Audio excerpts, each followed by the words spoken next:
Right. We are live now. Good evening, AGE 627.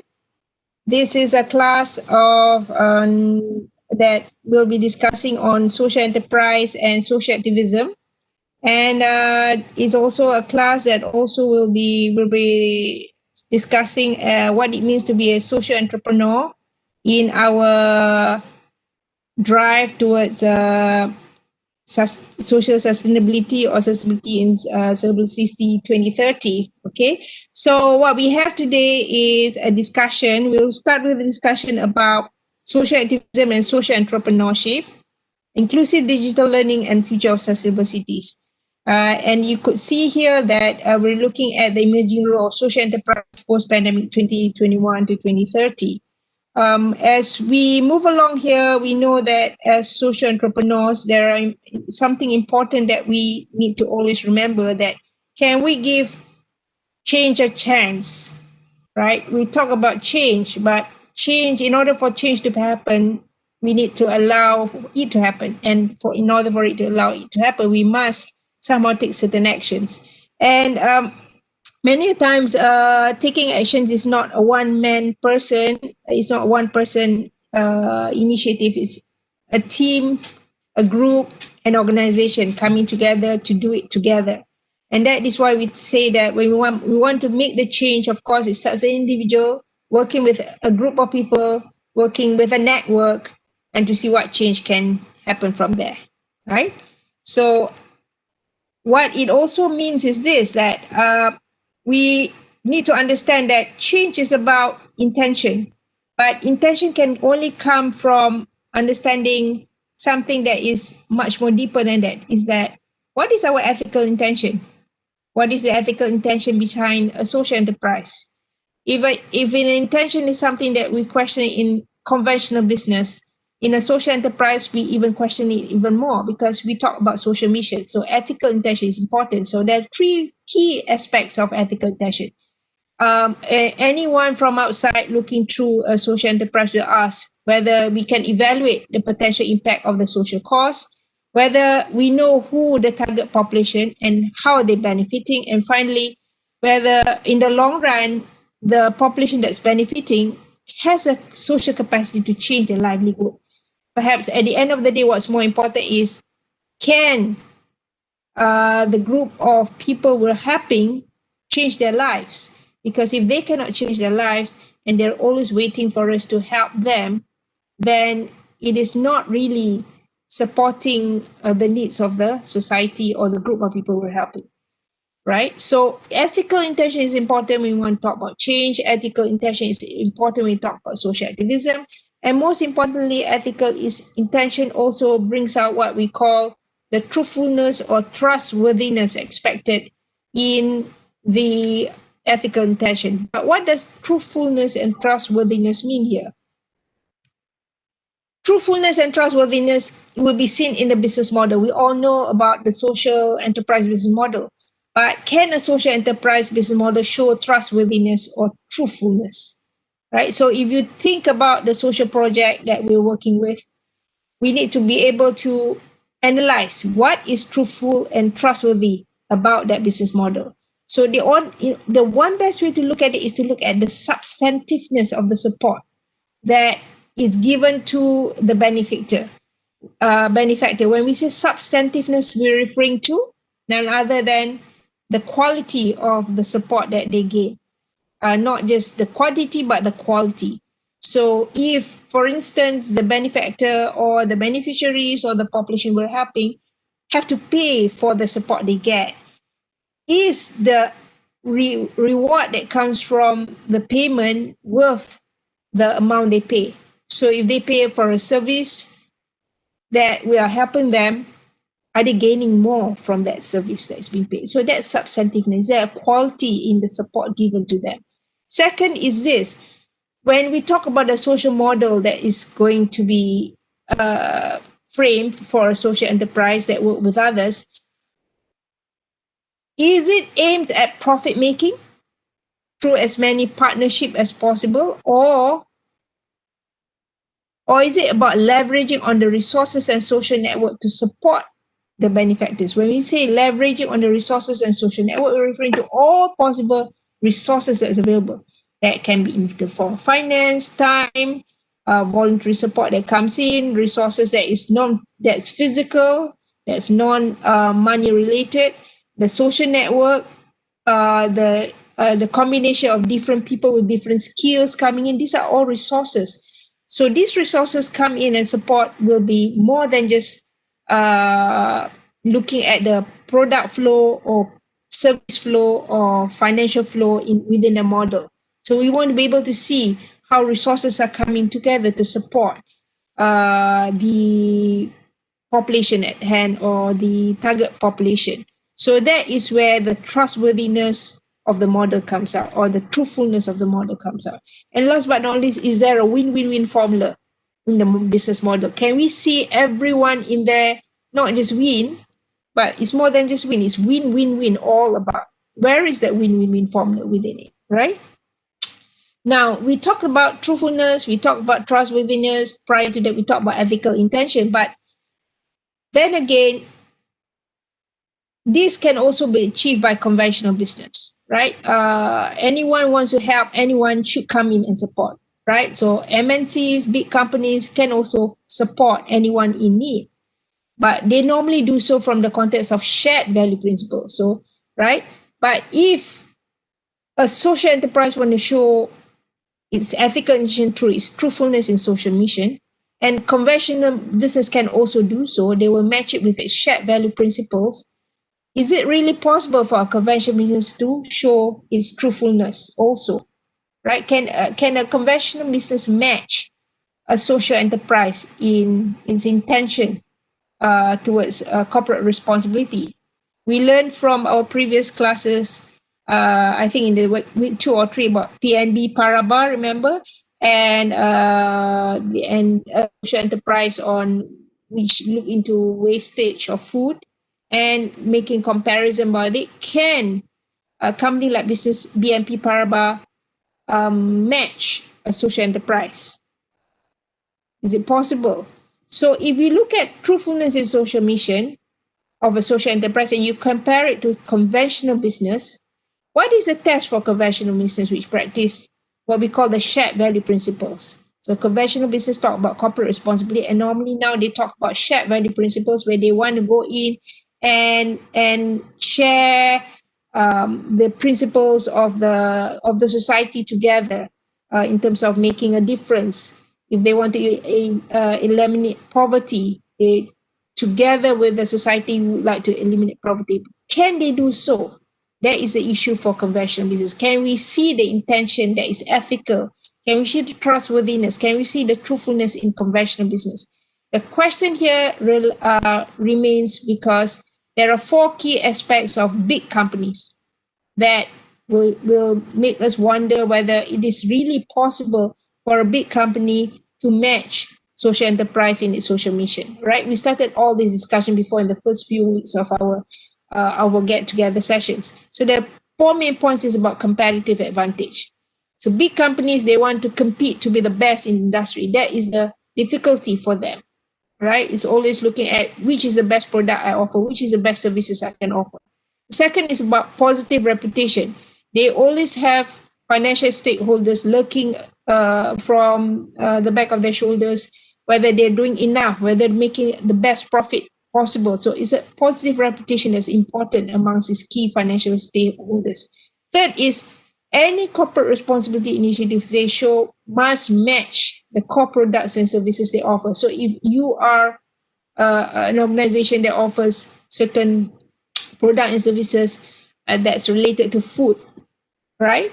And you produce a lot of food, dairy products. You got to make sure that your corporate responsibility is matched with the dairy products that you offer, right? So any initiative that you want to help the society must match what you're offering. So it's limited in what you will think in regards to supporting communities. And last but not least, companies tend to be it's difficult for companies to be transparent with their products and services, big companies, because when they show faults with their product and services, they're showing they're weak. yet being transparent is important. So truthfulness in a conventional business needs to be seen in light of these four angles. Yet for a social enterprise, the way they value social impact, when they value social impact, it is in light of the social mission that they have in mind, and that will be the basis or of the performance of the company as opposed to conventional business, right? Now, yet we're now talking about sustainable cities. We're talking about digital literacy as one of the angles that you're working with when you're referring to the future of sustainable city. But how would digital literacy leverage on the concept of technology for good? Because digital literacy is with regards to advanced technology, ICT, Internet of Things, and all the digital applications, technology applications that come with it. So the concept of technology for good becomes important for social enterprises that want to leverage on social impact or social mission. But can you understand what is technology for good? Can companies understand what is using technology for good? Would technology application also bring out the darker side of it, right? Is there a dark side to technology? As usual, anything that is good has there's two sides to a coin. The same thing with technology, there's a good and negative side to technology, right? So many times, if there will be communities of people who will say technology is good or technology is bad. So where do they stand and what do they stand on? So if you have a paranoia against technology, it's because of cybersecurity issues, for example, right? So any technology gadgets that you have, you'll be worried whether you'll be hacked, whether your information will be stolen, whether it'll be used by others, abused by others. So that's technology cybersecurity issues. The other one is alienations of humans from interconnectedness, because most of the time, a lot of us feel that when we connect with technology, we are alienating ourselves from others without necessarily consciously doing so. We are with technology all the time. We have less time spent with families or friends. We don't really connect in a congregation. We're so connected to the technology most of the time, right? Even in any congregations, you'll find many of us will have to switch on our technology and check on our messages most of the time. So it's difficult for us to connect when we're so hung up with checking on our technology all the time.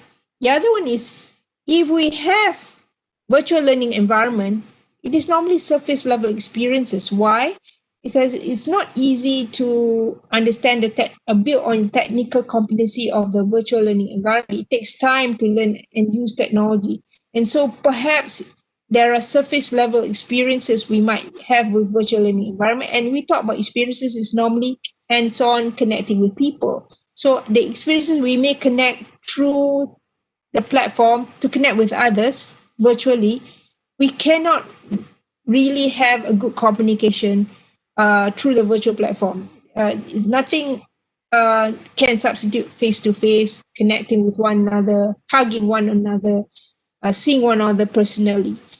And that will lead to what we call low emotional intelligence. Many of us may have forgotten what it's like to greet others. What is it like to show appreciation towards others? When we're so hung up with using technology, we've forgotten how to say, how to greet, how to show we're thankful perhaps, and how to understand and read others, the emotions from others, the cue from others, right? So that's one of the paranoia against technology. And of course, low collective maturity to solve societal issues may come out of that. The consequence is society issues needs to be connected through coming together. So if we don't come together, we don't meet each other that often, it's hard for us to understand one another, hard for us to understand the issues at hand and to want to be cooperative and solve societal issues. But then again, there are the strengths which we should harness. And this is what we want to work with when we talk about the future of sustainable city. One of them being social participation in solving societal problems. right? We come together using technology to harness our social participation. Also using technology to find new ways for alternative solutions to environmental pollution through technology. That's why we have green technology. And also social innovation through application technology. Can technology be applied to find new innovation working together as a society? And last but not least, environmental friendly values. Technology will help us, encourage us to think about how to make encourage us to be more environmental friendly, to think about new values surrounding working with nature. So this is where we should consider our thoughts when we talk about using technology. We want to look at the pros and cons and how do we overcome the weaknesses and work with the strengths more than anything else. So if we have technology in mind here, right, can we use technology to be power it towards a social mission in mind? And that is, if we do so, we are looking at the power of technology for good combined with scalability. Now, what does that mean? Scalability is an important part in social impact, creating social impact. When we say scalability, we are referring to none other than three possible types of scalability: scale up, scale out, or scale deep. So when you want to scale up, when you have a social mission, can you scale it up? Can you have as many target or diverse population or beneficiaries involved in the social mission? Can we also scale out? In other words, if we do it within a certain geography, can we also include other geographical locations? Can we create extended new social networks to benefit from it? Can we also share our knowledge with other social networks? So, in other words, we are allowing these ripple effects to go on an extensive scale outside of its expected mission. And last but not least, when you say scale deep, when we want to help a society, a group of society, even it was in connection to one aspect only, perhaps improve the health and well-being. Can we go deeper? When we improve health and well-being, can we also help them to improve their ability to find employment? When they find employment, can we go one more step further? Through employment, and better health and well-being, can they have a better family relation? So that is what we talk about scale deep in our social mission, right? Now, then we can refer to various types of social impact indicators, which is important when we can scale up, out, or deep. So example of these indicators of social impact indicators or the future of societal well-being, among others, is when we have a social mission, can we see expanded resources available to solve problems? So perhaps when we help others, we connect with others and help them with a social mission, they may, in the process, acquire new resources and manage the resources better among themselves. They have time, they have access to finance, they have access to more skills, they have to more access to more physical infrastructure, right? So the population they were helping may have access to new resources. The population we're helping also may have a social capital network that they can work among themselves, and there's new solidarity and trust building among themselves. We can raise awareness on behavioral transformation. We can also give emotional support through community connectedness, right? Because we're supporting them to support themselves. We can also improve their vocational skills. We can also help particular gender or ethnic groups, if it's female, who are being marginalized, if it's a group of young children, a group of aged society who are being marginalized, they are mainstream into the society, and maybe they are participating in certain leadership role. Maybe we can also find that the infrastructure of communication is improved as a result of the social impact. Maybe one of the social indicator could be health improvements, education advancements, more knowledge sharing, and last but not least, inclusiveness among the society, equality being given, and participation at a high level. So this can you imagine the ripple effect of social impact that can come up because you scale up, scale out, and scale deep. And that then is seen also from the context of the extent of social innovation in practice that's coming out from the social enterprise. But social innovation refers to many aspects. And what is the future trend of social innovation now? If you refer to social innovation, there are many discussions on social innovation, and advanced nations talk about social innovation more and more. What is this in practice?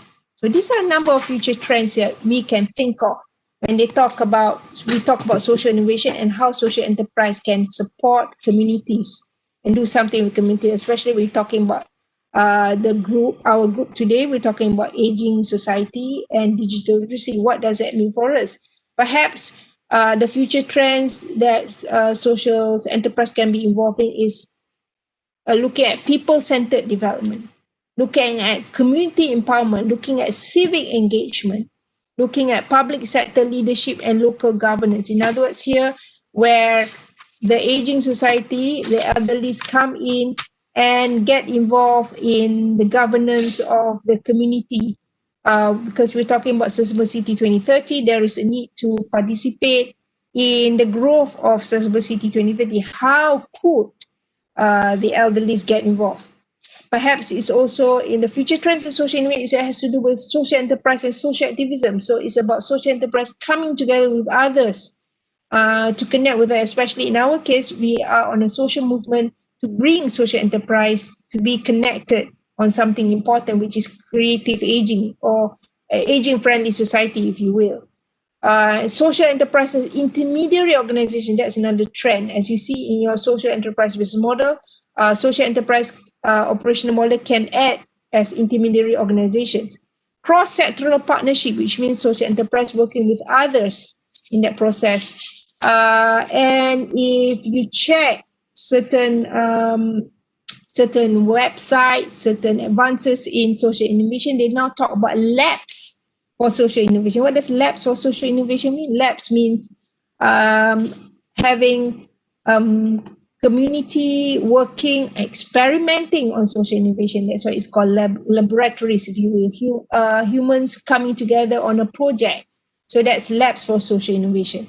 Or also community-led innovation, where instead of a social enterprise leading, they're empowering a group of aging society to lead among themselves with the support coming from a network where social enterprise involved network, which is NGO, social enterprise, us as voluntary leaders, and anybody else who wants to be participating in it. And then we would have what we call indigenous social innovation. So example of it normally is in habitat conservation. That is a trend now when we talk about habitat conservation. As you know, in the Motherland documentary, right? A group of women were coming together, and they are indigenous society in that group, in that habitat, and they were actually leading in habitat conservation. So that is one of the key trends now in social innovation. A lot of talk about habitat conservation. And finally, but not least, we know that you've learned about futures learning literacy earlier on, and we talk about first, second, third order impacts. And this is one of the trends in social innovation to talk about the impacts of a futures wheel and looking at the consequences and looking at what kind of innovation that should come out because of that. Right. So these future trends can be represented in many different type of projects. I just want to share with you and our final slide an example of some examples of projects out there that has been that has been around. Sorry, this is actually AGE627, not ADE there. I should change that. Some typo error there. So there are 4 possible different types of projects out there that's already has been inspiring the community One of the in Malaysia is there is an acronym for Digital Learning Education ASLI project. It's called DLIP. So since our group, we need to come up with a project that has a name. So this is an example of a project that you might want to think to inspire you further.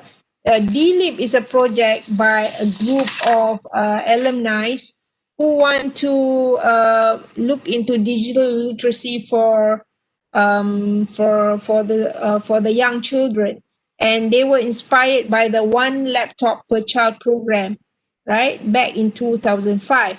So it's a movement on one laptop per child movement program. So, and DLIP is inspired by it, and they came up with a project where they went to orang asli community, and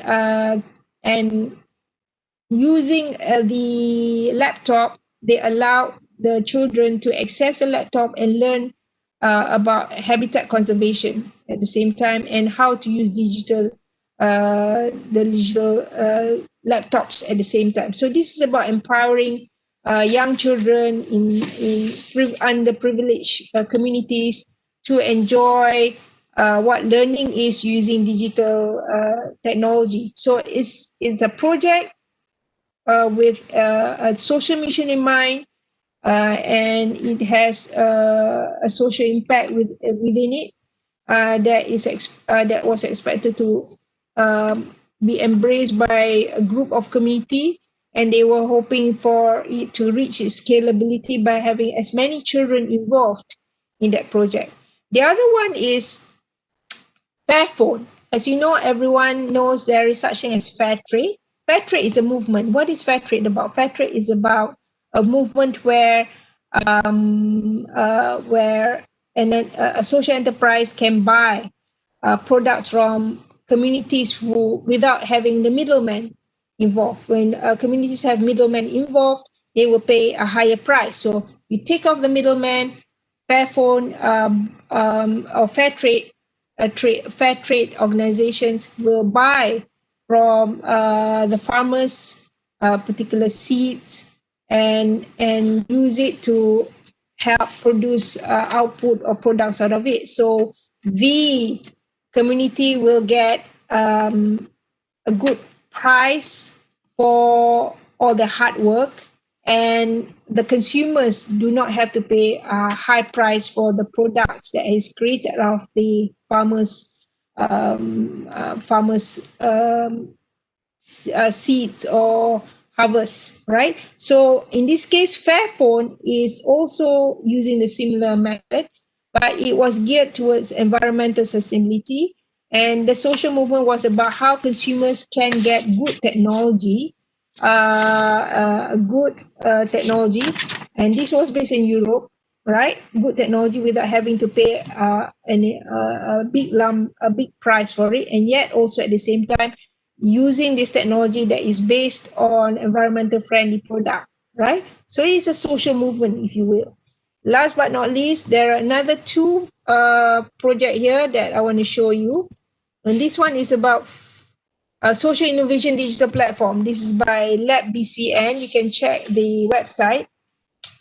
Remember the laboratory social innovation. So this digital platform is about how you use digital technology and for communities, and community can learn as much as possible through digital platform, and having a lot of experimentation using digital platform in a safe environment, and there's a lot of learning going on. It's meant for children and particular groups of society, right? And last but not least, in Indonesia, Gojek, which is similar to Uber, right? It as a company, it is on a social movement to support the project digital literacy in Indonesia. So what they have been doing is they have been um, working with Indonesia and supporting Indonesia children as much as possible through multi-sectoral approach, getting as many people involved in the project, digital literacy in Indonesia. So what we're talking about, when we talk about social movement, is about a project that involves a particular group of society, and it has a mission that you can basically measure at the end of the day, the social impact, and it involves a group, many various stakeholders in it. And when you bring in social enterprise in here, as far as our group is concerned, it's about creating a business model surrounding it where everyone can come in to support. In this case, the mission is the aging society, digital literacy, within the context of Sustainable City 2030. So these are the examples we want to learn and get inspired, right? Now, last but not least, we know that when we talk about digital literacy, we think of it as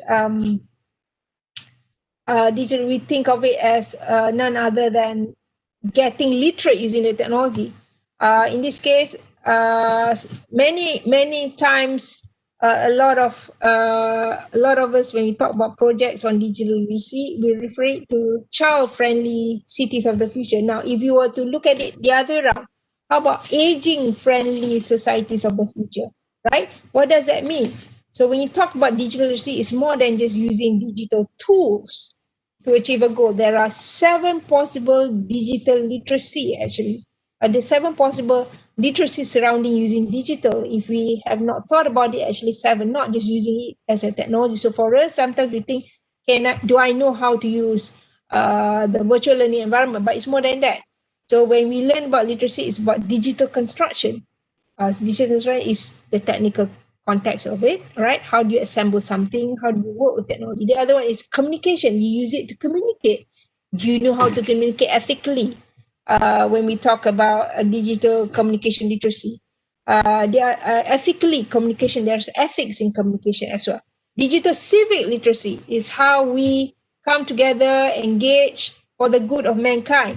Digital critical literacy, that has to do with being able to think using technology, allow us to think, analyze, make decisions about certain conflict resolutions, right? Digital creative literacy, creating something using digital for a purpose that will help us solve particular problems. Perhaps digital conflict literacy. We have conflict. How do you solve the problems with the aid of technology? Digital cultural literacy. Penang, heritage city. There's a lot of heritage. Can we use digital to support, enhance cultural literacy? And finally, this is the same. So 8 and 5 is the same. So basically, there are 7 literacy surrounding in the context of digital literacy. So when we talk about the aging society, aging friendly cities of the future, perhaps, how do we see the combination of literacy coming in when we think about developing, honing or harnessing literacy for Sustainable City 2030?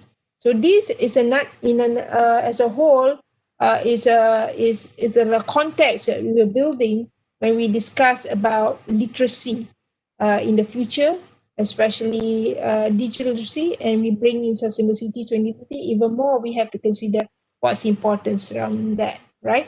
Now, I want to go ahead and do this and share with you an important context to what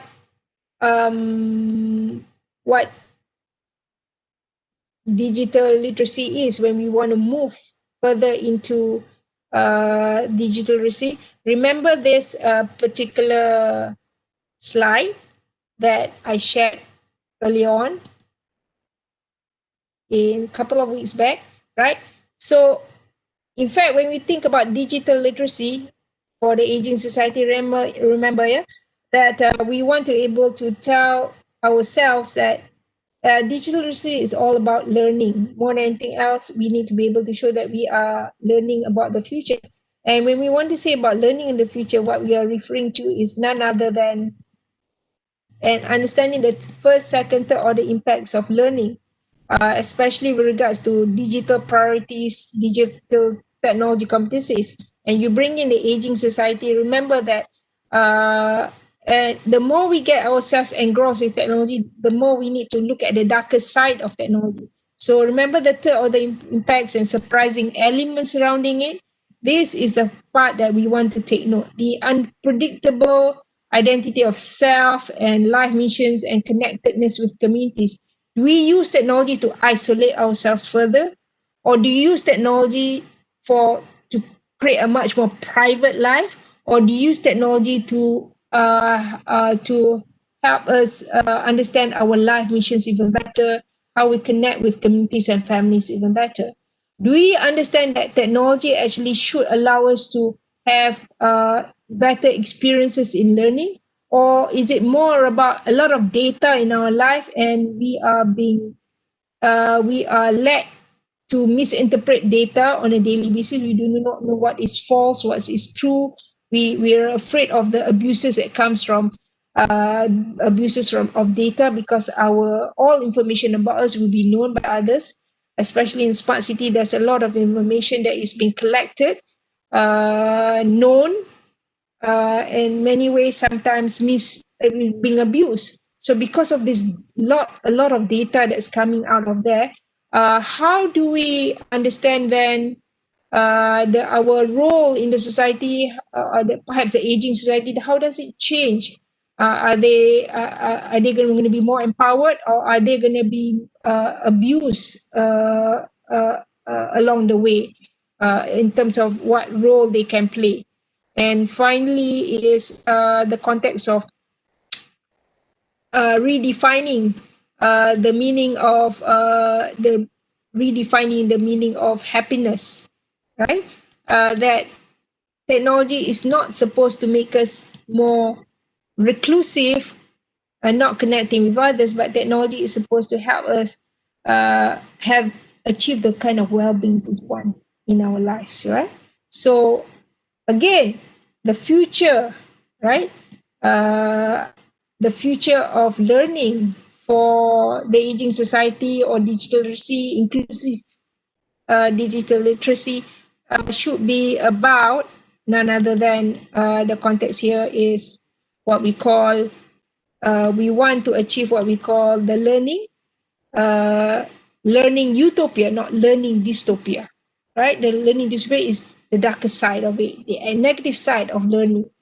But what we want is learning utopia. Can we achieve that? We'll talk about Sensible City 2030, right? So I will stop sharing this. And what I want to is by saying that what is important for us to the takeaway for us is, when you think about your project, you want to be able to look at it from the perspective of the positive side you want to harness about technology, right? Okay, right. So that is the end of our context about the social innovation, inclusive digital literacy, looking at the application in aging society, right? I will now perhaps bring us back to,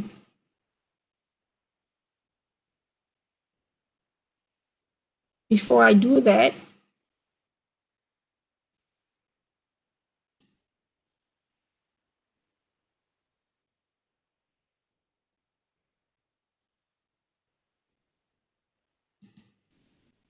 I will now show you perhaps a discussion. We will have a short discussion about our project, and perhaps a discussion along the lines of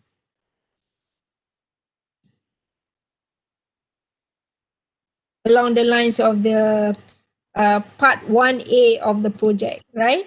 So we have part 1A of the project. Where is this? Okay.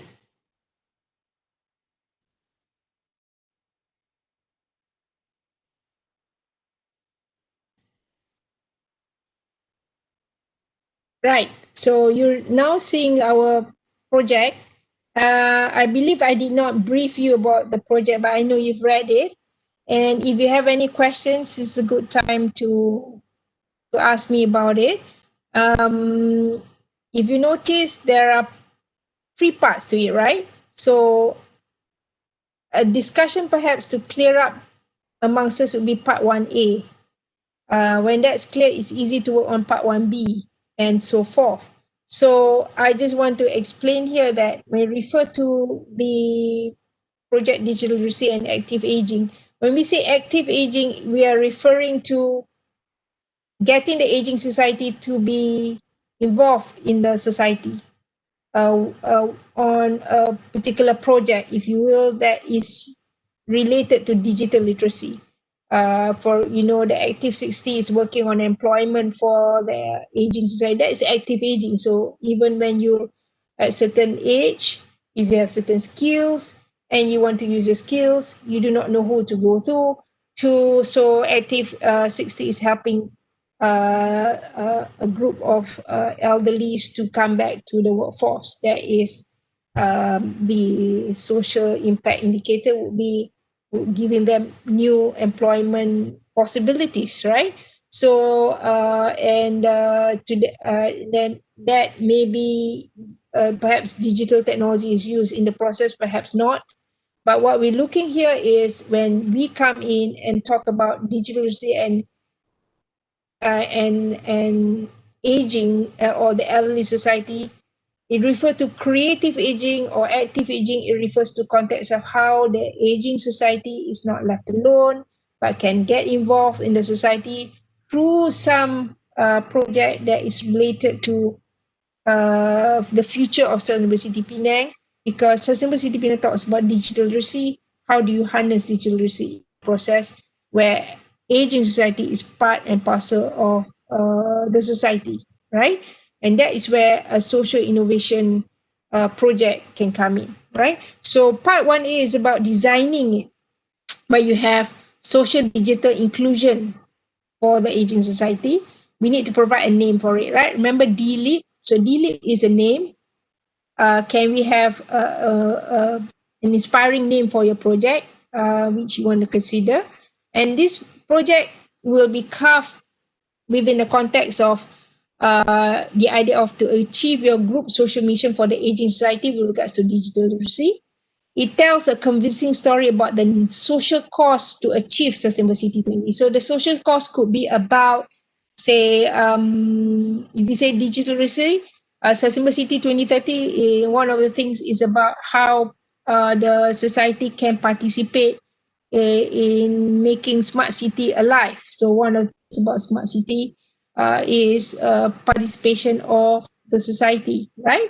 So how can the aging society participate in as part and parcel of making Sustainable City a place where everyone is living in harmony? So is there a particular social cost in relation to harmony, perhaps? Or is there a social cost in relation to reducing poverty? Is there a social cost in relation to reducing unemployment, etc.? Right? So that's the convincing story that can be seen in the social mission. Also, there is a innovation initiative within the social movement, which means if you remember our slides on social innovation that I shared with you earlier on, there are many examples of social innovation projects in there. And also the one I showed you just now, right? Some of the examples in the second last slide, showing you the idea of what social movement can be about, or right? So this is what we are referring to here. Is there the context of social movement or social innovation must be seen in there, right? And must be able to show at least 5 social impact indicators. I shared with you the slide just now about impact indicators. So can you think of some impact indicators that can come out of this? Could be health, access to healthcare, etc. That we have equality of life, improvement in participation and influence in civil society, etc. Be able to show distinct and varied target populations who are benefiting. A social network within the business model, which means you are in it as social volunteers. There's also social entrepreneurs, if you will. There is a social enterprise activating. There are many others in it. So remember, the mixed business model that can come out of the operational model is what you want to think about, the social network within it. And most important also, it must be able to get the interest of senior citizens to participate. if it's not something they want to participate, it's not realistic.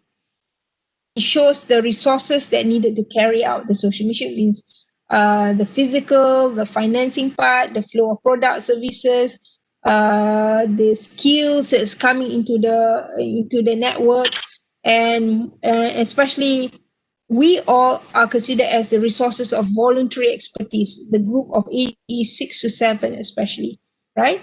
And last but not least, to show scalability, how it can penetrate a large number of target population, involves different stakeholders, right?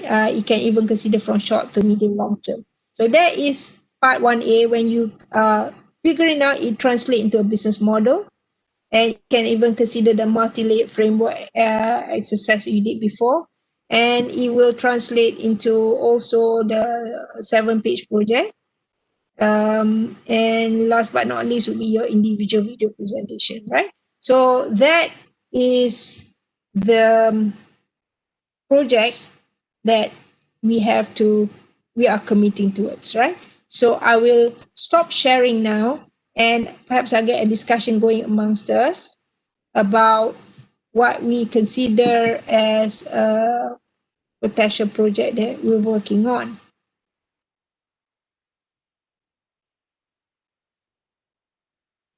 Right. So we could do this with a presentation from the group, whatever you have, or we can get some discussion going based on what I have discussed just now.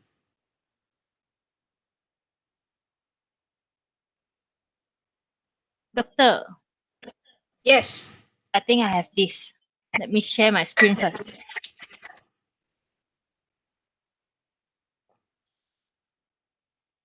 Okay.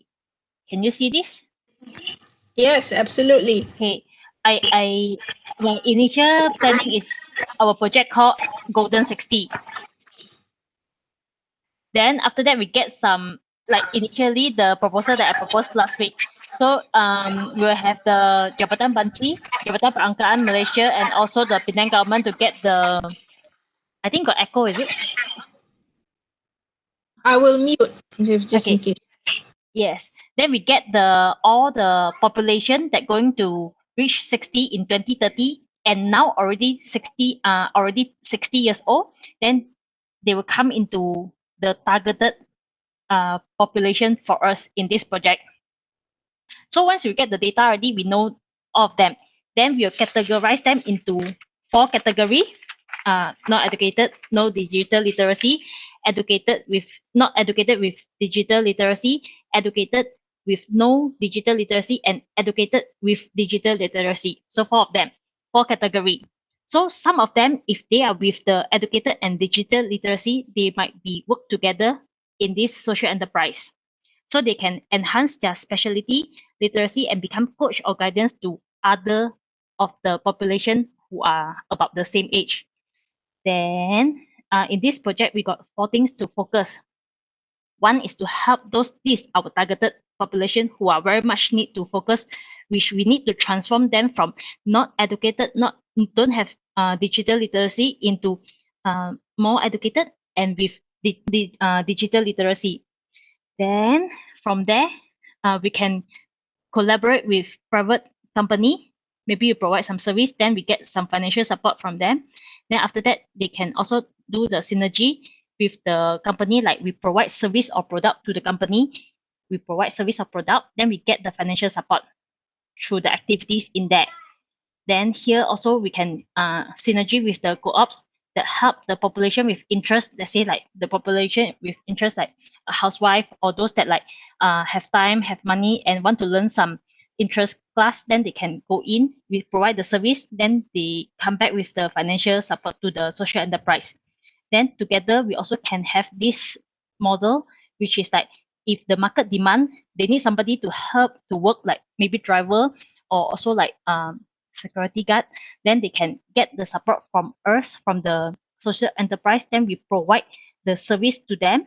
Then in between, we can get some commission from there, some sort like that. So it's like many of the model, then we combine into one in big, but a lot of that we can like write a lot of like story how to help improve the improve their living for the population that above 60. Doctor, is still there?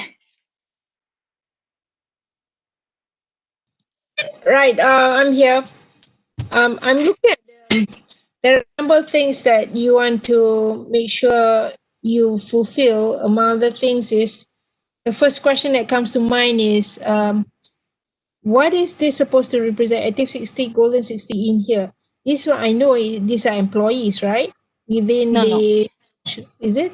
Active What is it? 60 is the existing social enterprise. Then our new social enterprise will be named Golden 60. Okay.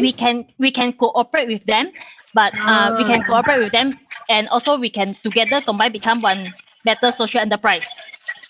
The ultimate plan of this plan is we want to transform everybody that from going to be 60 in 2030, and also the existing 60 years old the population together from not educated to not digital literacy to at least up a level to digital literacy.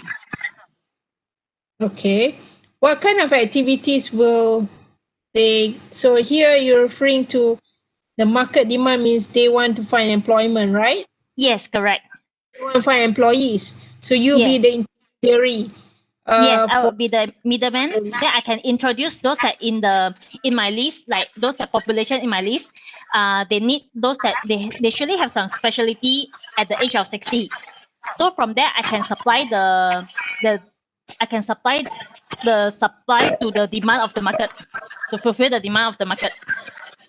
so here your social mission is employment for them, right? For here, for this model, business model, yes, it's employment.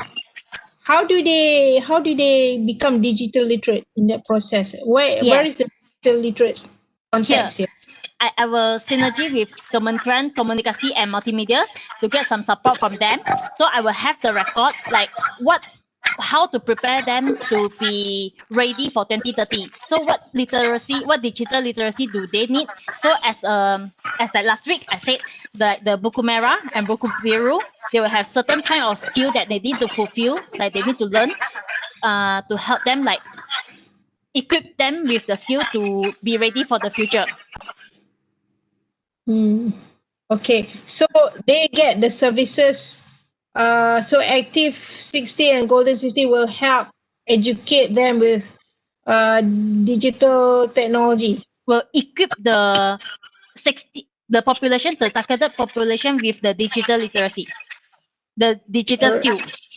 Okay, right. So do they have to pay for it? No need, because I'm like synergy with the Kementerian Komunikasi and Multimedia. Then they will provide the service to us in this new social enterprise. Then then we will provide this service to the early targeted market, targeted population. So these are We the will group. provide free service. All right. Service here means education on Yes. digital literacy. And what is the Yes. purpose of them? How do they use this new knowledge on digital literacy? What do they do with it? Because they're going to work, if you're referring to intermediary for employ of elderly who wants to enter the market, but those who are learning the technology, they may not necessarily want to work, or it's for those who want to work. It's meant for No. those who want to work. For everybody that need to prepare them, like in future 2030 might be a lot of like is digital, everything is go for digital. So I got 4 category.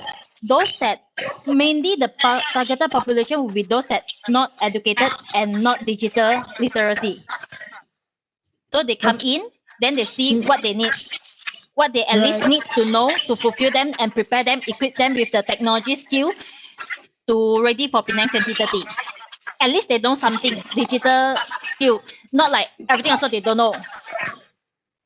Okay, right. So perhaps you want to consider, because there are 4 groups of elderly, right? Here. Correct. Maybe what you would like to do is to come up with 4 different groups of population, targeted population. So we can see the different 4 groups, and then you want to be able to show that these 4 groups, if they may have different motives for getting themselves involved in being literate. So how would it benefit them? So some of them may want to use it for a purpose.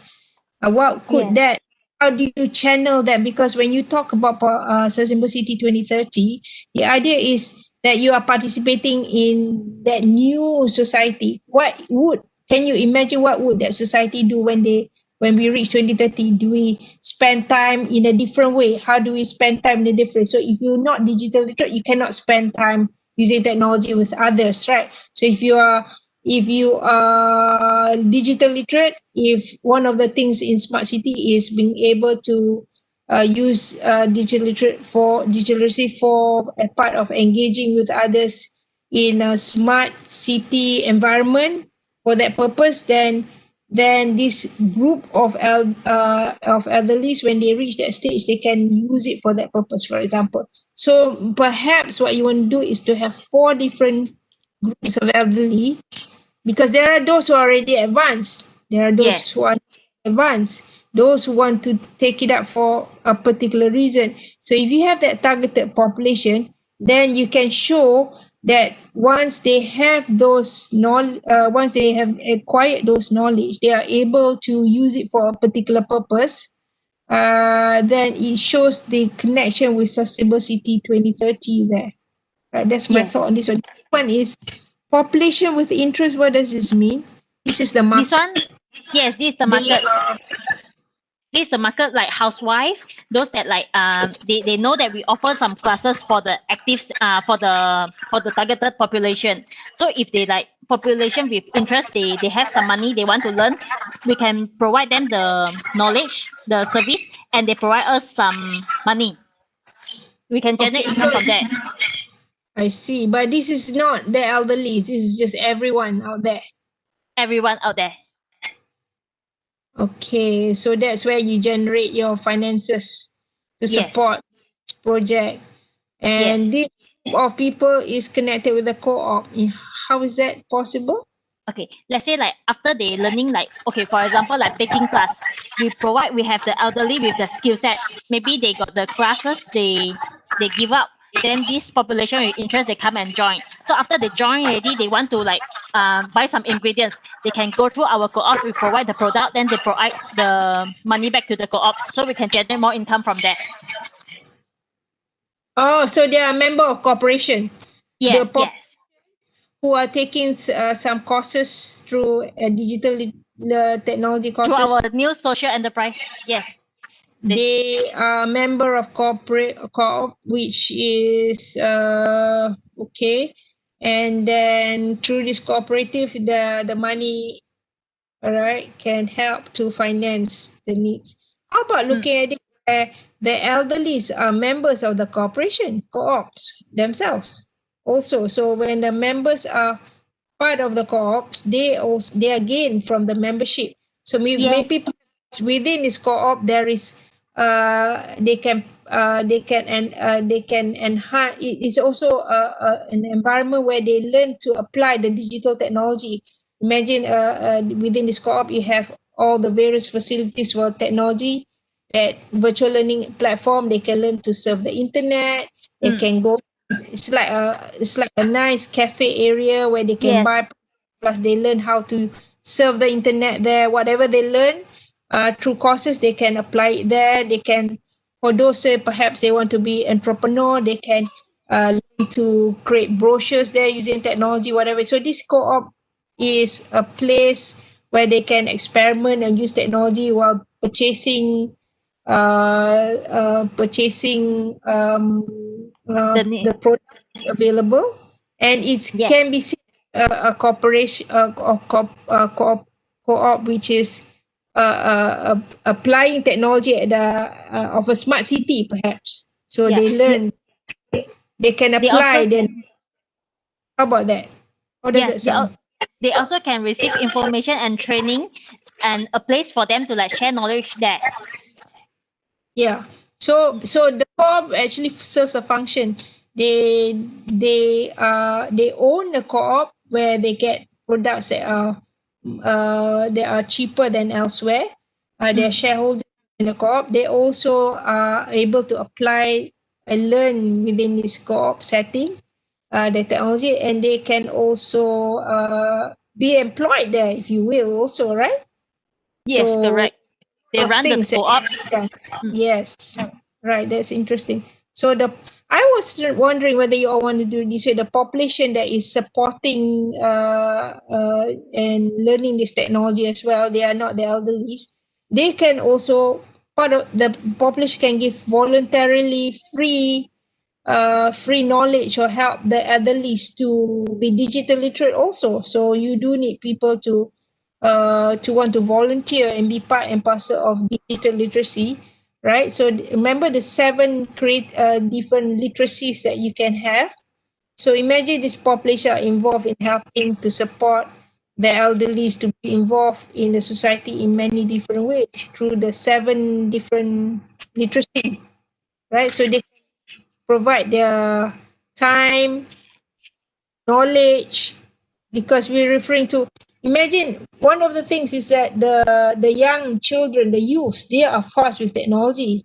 So imagine they have certain knowledge, say video editing skills, and they want to help they can help their elderly to come using video editing skills for a purpose, perhaps. So that's free and available knowledge for the elderly. Or some of them they can learn from, they can pay for this service that they learn, and then they can share their knowledge for free with the elderly. That's another way of looking at it, right? Okay. So what I'm suggesting here is every one of the entities here are connected somehow in helping and creating that social network that's of resources that is enhancing the capacity of the elderly to be involved in the future of Sustainable City 2030, right? So co-op market. So because you can also sell it to the market, that's where the money comes in, right? The population with interest is also all right. So the population can also be a member of the co-op, right? So they can. So that's where the service go, and then this goes back to. All right. So this is a bit funny. I think you want to have two separate social enterprise there. They cannot be within one. You mean So this we too? can, yeah, you can have two enterprise separated rather than within one big box of enterprise, because it's very confusing. Right? So Okay. imagine, in fact, you can have more than two at the end of the day, but you can have more than two. In fact, if you can want consider more than so in other words, but they have to be seen as separated. So if it's elderly 60 as employed in golden 60, you have to put it within golden 60 and also go within active 60, right? So we can see Mm. two separate enterprises actually, right? That will be better that way. All right. So Okay. no, I'm not sure about here is what is this arrow supposed to mean? All this arrow. This one is You, where your network of alliance with them. But what is this arrow? this one? Yeah, this arrow going down from all the SSO, social service organization here. What is this arrow supposed to mean? This, is it this one? This one. They provide the service Yeah, yeah. to the social enterprise. Like these What? two, Penang government and Banchi, they provide the data to this social enterprise. Then Okay. for the Right. Right. It should be the other way around. What happens with SSO is social enterprises support SSO. Right? In this case, it should be, if you notice our operational models before, the arrow should be the other way around, where one way is normally what they do is you either provide finances to the social service organization, which will actually support a group of population that they are helping. So that's normally how you look at SSO. But if you are doing it this way, it's like they are giving you the service. yeah, I need Uh, the data from them. Like I need the Banchi data.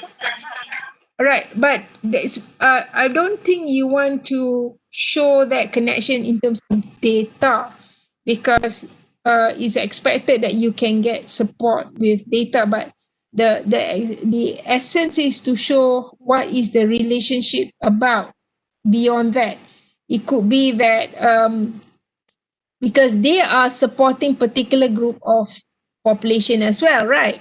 Penang government, Jabatan Kementerian Pendidikan, Jabatan Perangkaan, and so forth. So, for example, Kementerian Komunikasi and Multimedia, they offer courses. They offer certain courses. So it could be, or they could offer free courses, if you will. So if they offer free courses, then your target population, what is your connection with them? They offer courses to a particular group of uh, of elderlies. So you may be involved with them with regards to offering, either you offer them services or you offer them a financial flow. That's the angle we want to look at. So if the arrow is going this way, rather, then we are interpreting here is that they are offering some kind of services to you. Yes. Right. So that would be what? They provide Courses? the training courses for the elderly targeted Right. population. Right. So you are providing the right. You are providing the connect. You are providing the group of elderlies that they can support, right? Okay. Yes. How about Jabatan Perangkaan? It's a bit funny here. This has to do with targeted employees, a targeted group of population, right? Yes. Similar. Because they. Mm. Okay. I think you want to go beyond than that. Perhaps information wise, it may not be necessary to show in terms of the role. What you want to do is something similar to this, an SSO providing courses, channel courses through you to be offered to the elderlies. But the other three, you want to consider also different types of services they offer. Maybe it's not, Yes. if you're getting the if you want to talk from the context of information, then you want to be able to perhaps get information that is more related to real-time information about elderlies who needed support, because they know more than you know about it. So this is how you want to tell the story, not just information on who is out there, but creating a related story around it, where the role of Jabatan Perangkaan is in providing you critical information about certain groups or population that needs help, perhaps that kind of thing, right? Penang government, what do they do? Because they last week when I thought about this one, I thought about the buku merah and the buku biru, because for the baby the tracking for the injection one. So I want to apply back the same concept for the elderly. So Penang government, they will have one list, long list, because Penang government, they offer, I think, 200 for those age 60 and above yearly. So they will have the accurate data, and all the population in Penang, they will go register with the Penang government in order to get the support for the fund from Penang. So I need the data. I need them to provide us the data so that we can create the so-called buku golden 60 for those that going to reach 60, already above 60. From there, we have a list of skill, those that age 60 they need to equip with, so that can prepare them for the Penang 2030. And what's the purpose of the book again? What does it do? They would be all the skill set they need to have, so that when they reach 20, 30, they know that, okay, let's say like I need to go for LRT, what skill do I need to have, like what digital literacy that I need to like click here, click there, how to use the phone, or how to like scan the card, all those skill set they need to have in the list. Okay. All right. So what you need is the list from Penang government. Yeah, because list. now is target Penang as the state that's going to reach 2030. So we go Right. back to Penang government. Okay, so you're referring to the skill set from Penang government, or what you are referring to for No, no. information? I refer to the list of people, the targeted population that in Penang. I see. Okay. All right. Maybe you want to also to add to that would be is the cooperation that you have with Penang government because they're looking into smart city. There are many initiatives that they're doing that perhaps the group of elderlies can participate. So you are channeling actually that so when you talk, if they can, so part of the initiatives could be in relation to you say about mobility, transportation, right? So the future of Yes. transportation is using technology. So being a mobility for the elderly is very important. So how could so this is one of the list. There are many other list of that's required in terms of digital literacy with regards to smart city Penang. So once that's listed, then you know what it is, and so Penang government may be able to keep track of in the aging population who may have particular competencies in digital literacy, and then you may be able, and they may offer courses themselves. So you could actually, if you have the database from from Jabatan Perangkaan, you could actually channel these groups of Targeted population.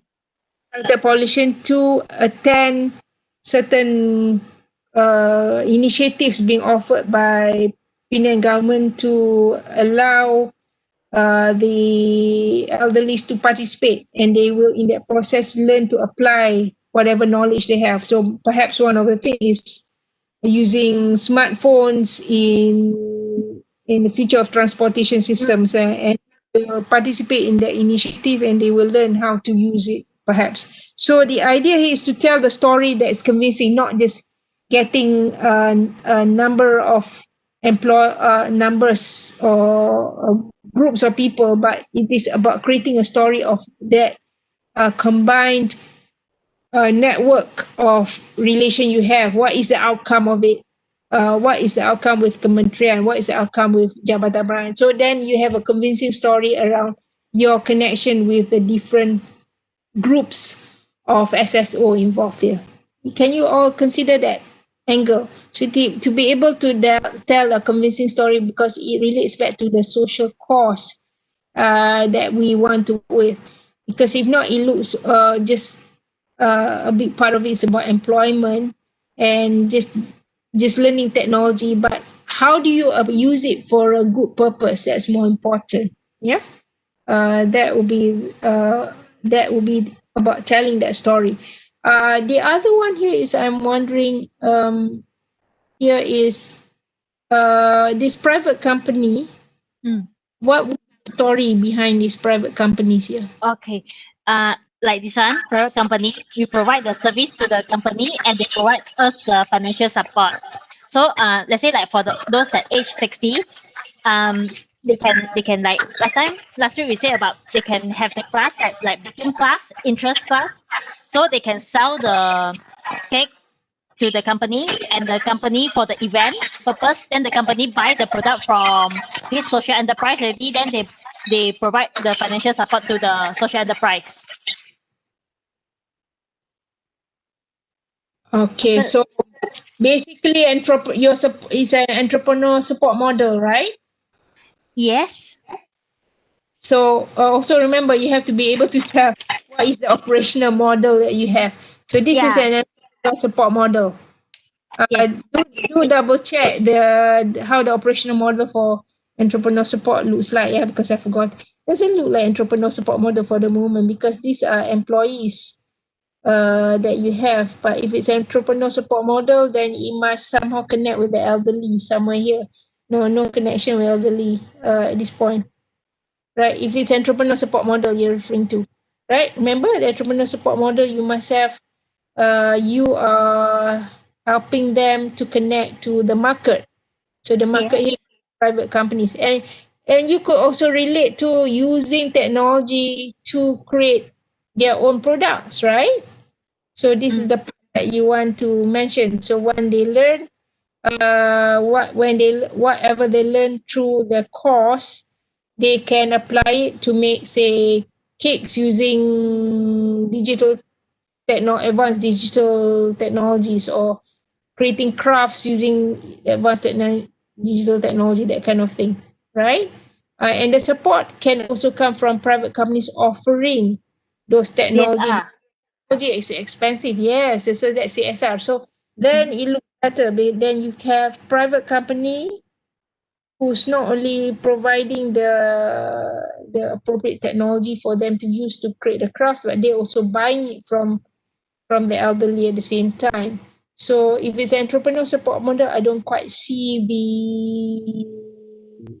where the elderlies are in there yet, right? So this is the context you want to improve on entrepreneur support model.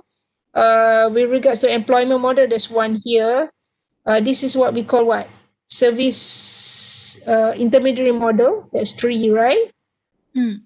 The models we have here, co-op will be what? This is the social service sector. But remember, the social service sector, you may want to have elderlies up here too, because they normally support, they have their own function where they provide support to the target population, their own target population. They have their own target population, right? So like Jabatan Kementerian Pendidikan, they do what we call lifelong learning. So they have their own groups of target population. Penang government may have, say, cluster of smart initiative Penang projects where they have targeted groups that they are supporting, right? So you are connecting with SSOs that have their own target population. Normally, SSOs have their own target population, so you want to be able to also include their target population up here. Here is you want to change the entrepreneur support model so it looks more like entrepreneur and where the elderlies are. And then remember the 4 different types of elderlies. You want to be able to explain there are where you are actively promoting, there are 4 different groups, and you want to properly label them. Right here is a co-op, okay. Co-op where they're part of. So somehow you must see the link where the elderlies are part of this co-op somehow, right? So we want to be able to work that link. And then we have a market here. So by the way, market, you need more with the market context here. There's a market here, there's market here. So remember, if you're entrepreneur support model, somehow the entrepreneurs are also market for the private companies, or if you will, you want to see how you can extend the idea of markets where the private companies have their own markets too. So remember the mixed model. So this is where you expand and tell the story how it works. Now at the end of the day, we want to be able to show there is a story about moving towards sustainable city Penang. That's a story we want to be able to show. If not, it's just about teaching them technology, helping them to be employed. Yet, when you talk about smart city, there's more than that. So I hope this, guys, is there some ideas that can pop up from this further?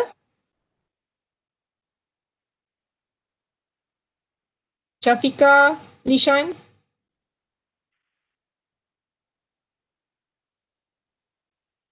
read.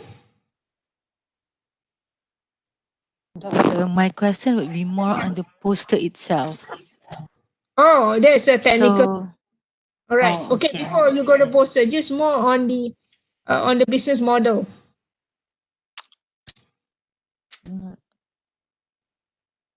Doctor, regarding this Yes. business model, do we need to like separate it into a few model or No, only one. only One. one, right? Yes, only one. Yes. It's all integrated in one, like what you're saying, only that we have to improve that. We see the employment model, we see the, no, it's all in one. It's just that we want to be able to see that we can explain that this is This is the entrepreneur support model. This is the employment model. This is two different social enterprises coming together. But I just want to suggest that actually what happens here is that it's very interesting. You call yourself Golden 60. In fact, I want to ask, what is the name of this project? Golden 60. Okay, what does it mean? What is its aim? What is the purpose of this project? Why are you calling it Golden 60? What does it do? Now the question is why I want to call this Golden 60. Yeah, Or, what is the or what is the purpose? purpose? What is the social cost? To make those that are future 60 or going to be 60 sustainable and can suit themselves in future Penang 2030 How? by going What? through this. Okay, what would be the social impact indicators? Example. You Someone need help 5 me. of them. The job opportunity provided to them, that will be Right. social impact, and also the learning, Right. because we will be teaching them about digitalization, right? So these are the impact that we Okay. are looking. Right. What else? There are a lot of social impact that can cover this. Or does it improve their health in any way? Can we connect it to the well-being of the community? At the least they want to come together and do things together. They don't just want to work. Some of us at 60 years old, we're not interested to go back into the employment workforce. We just want to have a happy family together, or we want to be continue to give our wisdom, share our knowledge with others, or we want to work together with a group of elderlies for the good of society. We want to give back, we want to do voluntary work, that kind of thing, right? But we're not necessarily interested in employment per se. So what I'm trying to get at is when you include as many elderlies in here, group of elderlies, you want to consider where they are factored in Smart City 2030. Therefore, when you talk about Golden 60, it's actually a nice name. So I'm thinking of it as when you say Golden 60, it may mean it's about at 60 years old, you are up and about, you're active, you're participating in society, you're doing a lot of active community leadership within the society and making a difference in smart city as well, not staying at home only, which is also good. You're able to stay at home, right? Perhaps using technology to support your family also and yourself.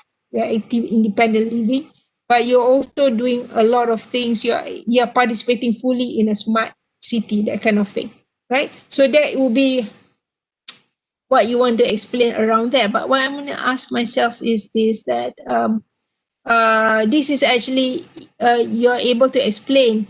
We want to be able to see, is this an accurate employment model? Is this an accurate way of you showing the intermediary model? And the rest of it that comes together. So we want to be clear on how you show this. Yeah. All right. Are we on it together? Yeah. Okay. Right. Before you talk about the poster or something surrounding there, I want to share with you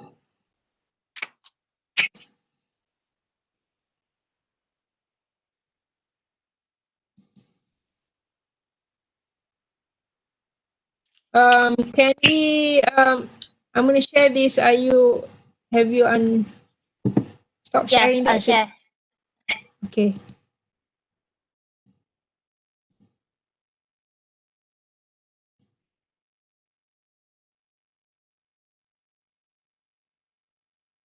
Right.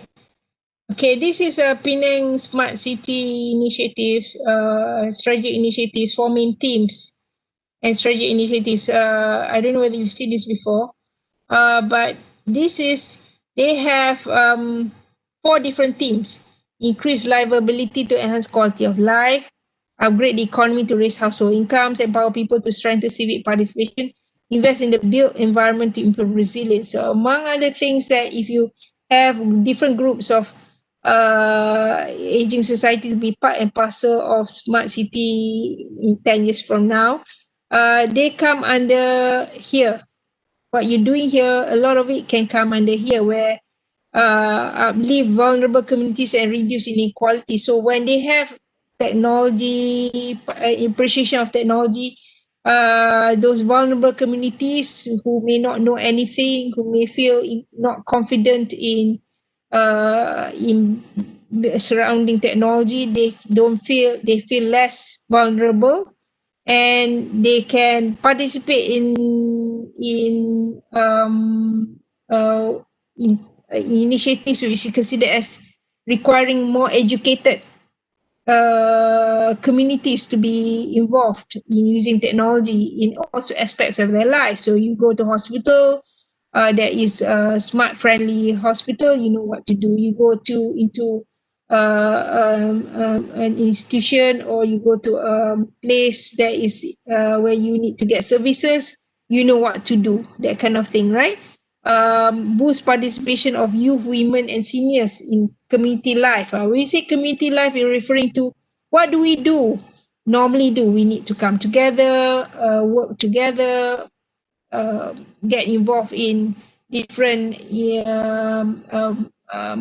leisure activities together, rather than just being alone. So this is where you can boost their participation in that. The other one is create more platforms for public involvement in social development. So among other things, seniors or aged citizens being involved in public involvement here refers to many spheres of smart city life. May mean getting involved in a lot of initiatives that normally they use to get involved, but left behind would be the senior citizens.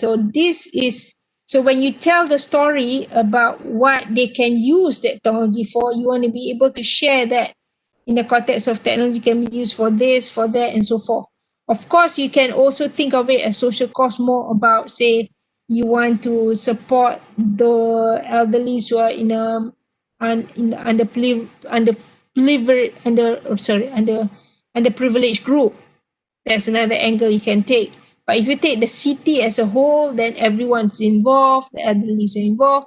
Then you want to consider as, in day-to-day environment, how do they get involved? Work is one of them. Employment is one of them. But employment is not the only thing that the aging society should be involved in. So when you show the connection of SSOs, the private organization, entities, the markets participation, especially I like was the idea of the co-op, because the co-op allows many other activities surrounding it for the seniors. So that would be great. That actually you might want to consider more than one co-op. Then there are different types of co-ops we can have, right? So that would be amazing how you can use the idea of a co-op to allow the senior citizens to participate in different types of activities, social development activities. So I noticed your team may come under here actually, Team C. This is definitely yes, because if you talk about employment, so some of these senior citizens, when they reach 60, they have knowledge, but they may not be technology savvy.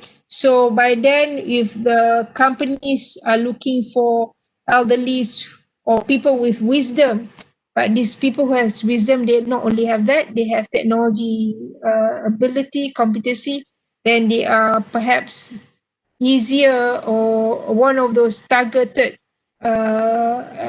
employees, because normally they come under what we call the group of senior citizens can be given the privilege of employment when compared to the other groups of employees, right? So this is an important part here, B1, I noticed, where you can address increase livability to enhance quality of life. This is public's, I think perhaps enhance welfare and care systems. This is where it comes in. So technology can be used to help them with independent living, right? They can use it so families don't have to. So part of security technology, where they learned how to use technology to care for themselves. So one of the impact indicators could be independent living, or it has to do with how the aged community can take care of themselves better in a much more secured environment. So because they learn how to use the technology. So one of the private companies that can come in, it would be those that helps with elderly care, or elderly care systems. They can come in and support. So imagine the different types of service providers that can come in as part and parcel of the private companies that supporting, because they need to do their corporate responsibility, right? Right. So this is an angle you can also tackle, right? And I'm sure this one is more on built environment. So um, this is important. Integrate municipal services with smart technologies, but there's no point integrating municipal services with smart technologies if the elderly communities do not know how to use it, right? Because sometimes you got to go pay your bills, you got to go and check on certain services being offered. Maybe you're living in a smart building that offers all these services, and you can be independent living and you know how to use the smart services better. So municipal services may be able to offer support in terms of how to use the technology as well. So they can come in. They are under the context of government. So I notice you don't have government not quite in there, beyond offering technology services or technology knowledge, but the government can come in actually in supporting also part of your training, right? um, Strengthen mobility connecting individuals. So this has to do with the environment, right? So this has to do with housing development. So how they can come in and and create perhaps create the awareness for the elderly communities in terms of how to live a life that is technology friendly, or understand what is living in a smart building. So that will also increase more confidence among the elderly. So what I want you to do is be able to look at these themes and see how that connect with the idea of digital literacy, the idea of aging society, the idea of sustainable city 2030, right? So that is an important part here that I need to share with you on this, right? So I will now ask us further. If you have any questions, if you have no questions that you want to go into the project output, we shall do so.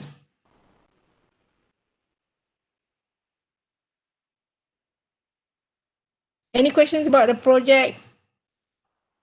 The part, especially on the social cause leading towards the idea of the social innovation going into the business model.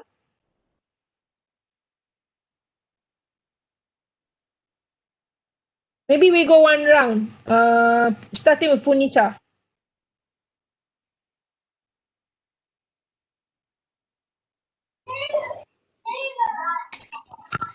No, doctor. I've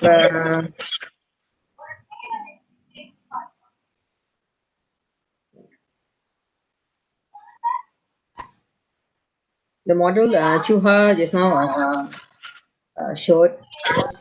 There are a lot of things to study on that as well. Yeah, I think that what we are referring to is how the different entities come together, Punita. So that's what you want to do, because it's a good practice to think about how we talk about social movement. You need to be able to see different groups come together in the part as part of a network to make a difference as part of a social cause. Yeah, a good start. Sorry? No, it's a good place. We have something that we can study from there. Exactly. Yes, so work on it, guys. So because you can work on it. Yes, you're right. Okay, Shafika. I have no further question on the business model. I think it's clear now. Okay, so what could be clearer is the social cost surrounding sustainable city Penang. So remember I showed you the 4 themes, right? Being able to tell the story around how we talk about inclusive digital society. That's a very important part. Yeah. Okay. Lishan. So far, I'm okay for that. Just that we might need to, like what Punita said, we might need to go through again because I think that just now what Chuha showed us is good enough. Just need to expand and further elaborate on more on the particular social cause and we want what we wanted to bring to the towards this project for this Penang Sustainable 2030. Yes. Yes. Right. That's good. Yeah. Good point there. Cynthia.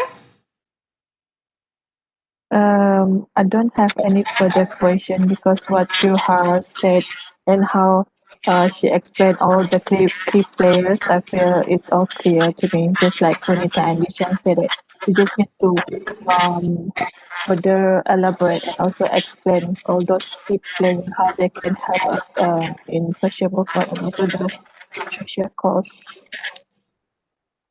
Right. That's right. Yeah. That's part 1A. And finally, Reen. Yeah, like the rest of the other team members, I also don't have any further questions specifically on the business model. I agree with all that we have to expand it more so that it's more clearer and have a clearer social cause and a better story. All right. Okay. Thank you, Reen. All right. Okay. Okay. So if that's the case, you have further questions about the project?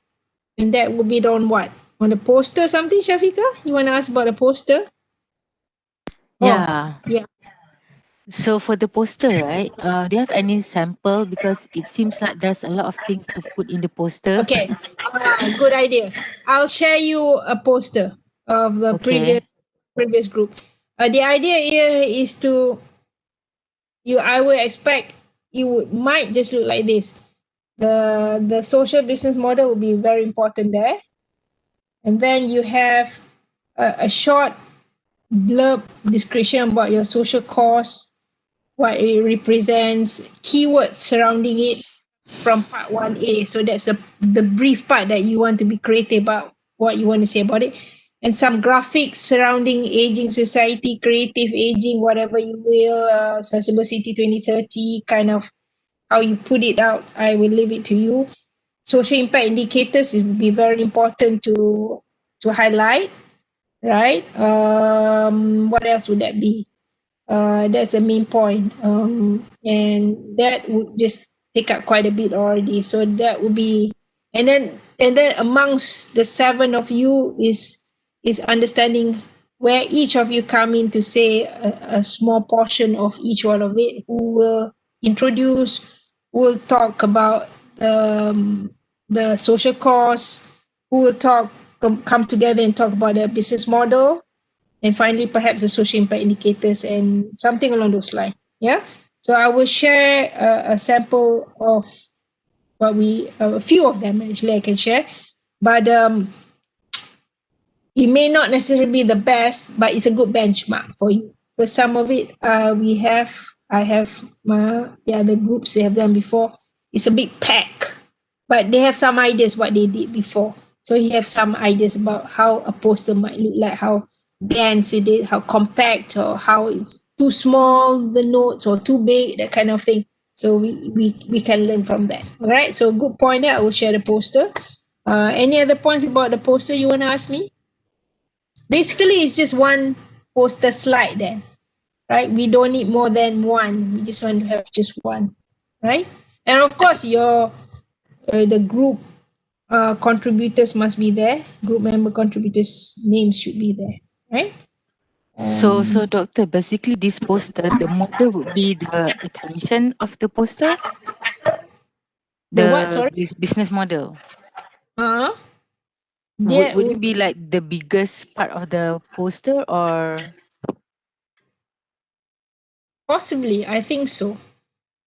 Yeah, I think so. So that would be the attractive part of that, because that will explain how the social movement can be initiated through social activism for the aging society can be seen. So that's why it has to be as clear as possible, and as much as possible. I also, before I forget, when you talk about the private company, right, if possible we want to name them so it's as realistic as possible. So is it imagine the technology providers that we have in Penang, for example. It can be even in KL, because we have quite a number of technology providers as part of even Sustainable City Penang. It could be transport. It could be so if you Google on it, you could look at municipal services who are involved. Based on the theme of Sustainable City Penang, there are a number of things. In fact, if you go and check the remember I gave you the link on Sustainable City Penang that you have to look through. There are quite a number of different institutions involved in it. So that could possibly be those network of collaborators that can come in, that you can name them. Okay. So that's the part there. So yes, it probably will be the main, and we want to have clarity how we show it, and there are particular names that we showcase in there. Yeah. All right. Other points?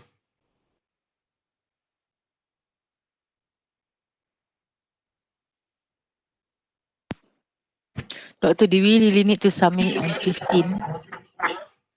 The poster? 15 is just for me to see. 15 is for me to see.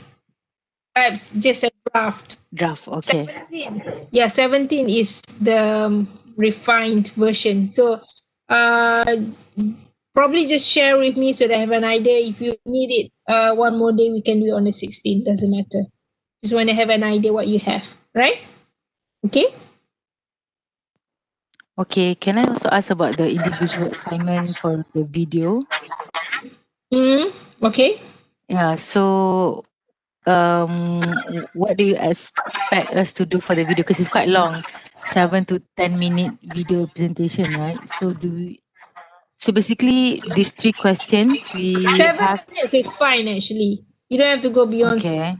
Yeah, 7. I think 7 would be just nice. If you find So too long, it's 5 to 7 minutes.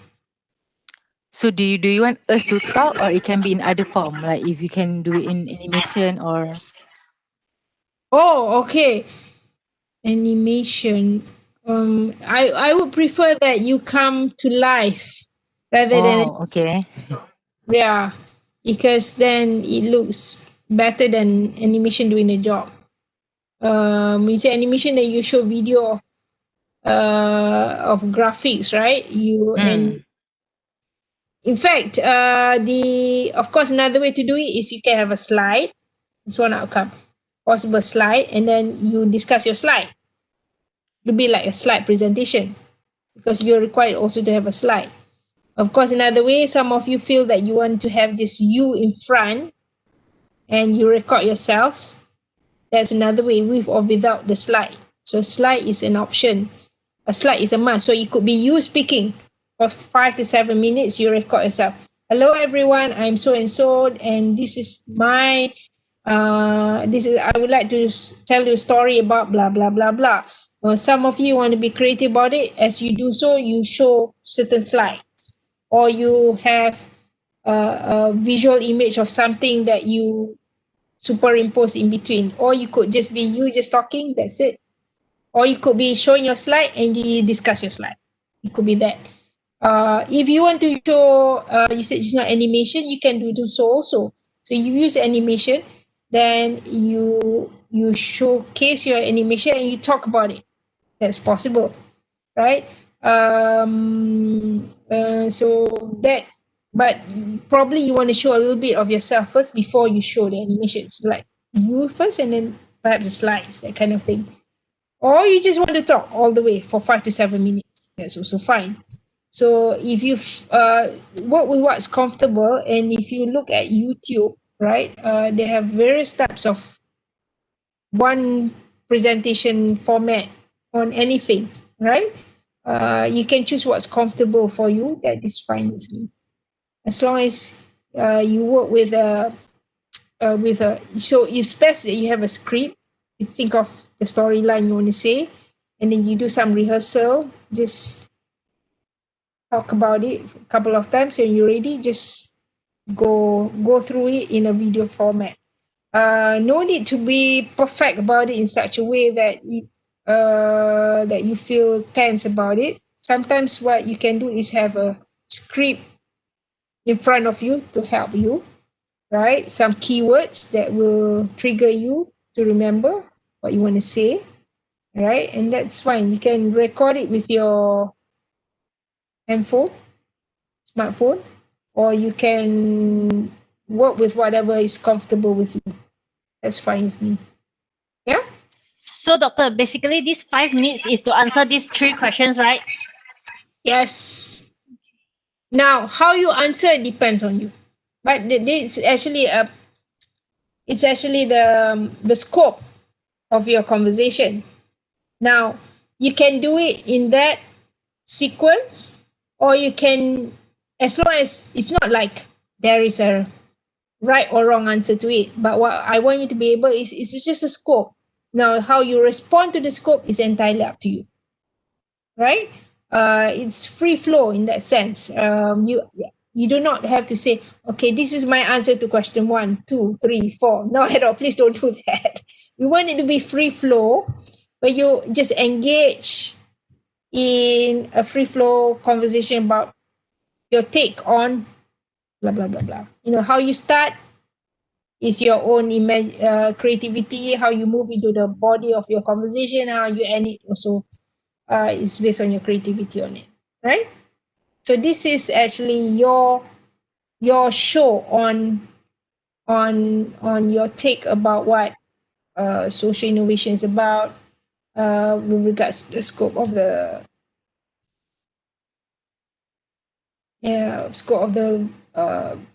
individual work, right? So it's supposed to be something creative, something fun, and something that is personal about your own take on it, right? So it's not supposed to be something that require you to scratch your head and find that, okay, I do not know what the answer is to this. No, it's not that at all. All right. So something very that touches you, something that is uh, your way, your expressing yourself about the importance uh, um,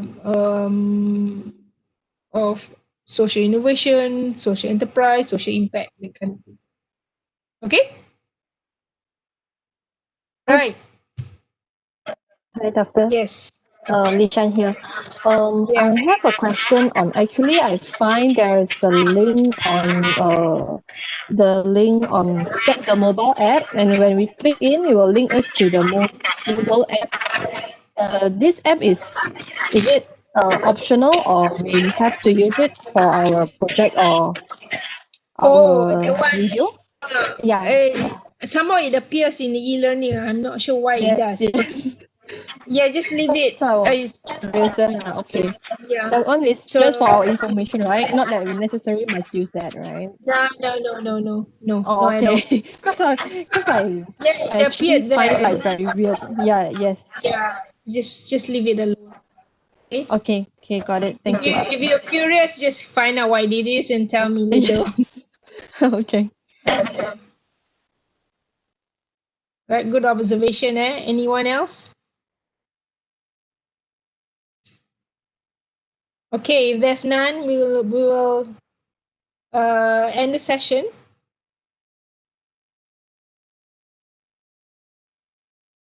Right. Okay. So perhaps we'll keep each other posted, see how you are progressing, and we just have an informal sharing on your output before 17. Okay. Right. Just informal sharing. So take it at your stride, and then we will see how it goes between now and Sunday. Right. Okay, in the meantime, you can do your all the necessary outputs of the rest of the outputs in whatever works best for the group. All right. Okay. All right. So with that, I'll end the session